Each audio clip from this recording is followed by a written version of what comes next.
কাতার প্রবাসী ভাই ও বোনেরা আসসালামু আলাইকুম। আশা করি যে যেখানে আছেন, যে অবস্থায় আছেন, সকলে ভালো আছেন এবং সুস্থ আছেন। আপনারা আজকের এই ভিডিওর মাধ্যমে জানতে পারবেন চরম দুঃসংবাদ। সৌদির নতুন আইনে চাকরি হারাবেন বহু প্রবাসী। এই সম্পর্কে এখন আমি বিস্তারিত আলোচনা করতে যাচ্ছি। তাই আপনারা অবশ্যই ভিডিওটি সম্পূর্ণ দেখে বিস্তারিত তথ্যগুলো জেনে নেবেন।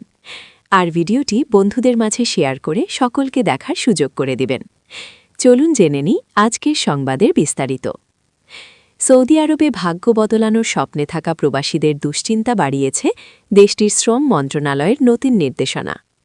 সাম্প্রতিক এক ঘোষণায় জানানো হয়েছে, বিপণন ও বিক্রয় খাতের 18টি গুরুত্বপূর্ণ পেশায় এখন থেকে 60% পদেই বাধ্যতামূলকভাবে নিয়োগ দিতে হবে সৌদি নাগরিকদের। এই সিদ্ধান্তের ফলে হাজারো প্রবাসী কর্মী, যারা বছরের পর বছর ধরে মার্কেটিং, সেলস এবং ডিজাইন সেক্টরে কঠোর পরিশ্রম করে আসছিলেন, তাদের ভবিষ্যৎ ঘোর অনিশ্চয়তার মুখে পড়েছে। দেশটির মানব সম্পদ ও সামাজিক উন্নয়ন মন্ত্রণালয় সোমবার এ সংক্রান্ত দুটি পৃথক সিদ্ধান্তের কথা জানিয়েছে। প্রথম সিদ্ধান্ত অনুযায়ী, বেসরকারি খাতের মার্কেটিং পেশায় যেসব প্রতিষ্ঠানে 3 বা তার বেশি কর্মী রয়েছে, সেখানে সৌদিকরণ হার 60% উন্নীত হবে।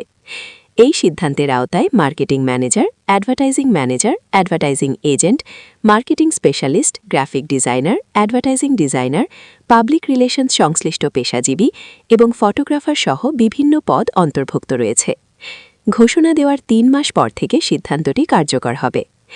একই সঙ্গে এসব পেশায় ন্যূনতম মাসিক বেতন নির্ধারণ করা হয়েছে 5,500 সৌদি রিয়াল। দ্বিতীয় সিদ্ধান্তে বেসরকারি খাতের বিক্রয় বা সেলস পেশায়ও একইভাবে 3 বা তার বেশি কর্মী থাকা প্রতিষ্ঠানে সৌদিকরণ হার 60% করা হয়েছে। এর মধ্যে সেলস ম্যানেজার, খুচরা ও পাইকারি বিক্রয় প্রতিনিধি, আইটি ও যোগাযোগ সরঞ্জাম বিক্রয় বিশেষজ্ঞ, সেলস স্পেশালিস্ট এবং কমার্শিয়াল স্পেশালিস্ট সহ বিভিন্ন পদ রয়েছে। এই সিদ্ধান্ত ঘোষণার 3 মাস পর কার্যকর হবে বলে জানিয়েছে মন্ত্রণালয়। এখনকার মতো সংবাদ এই পর্যন্ত।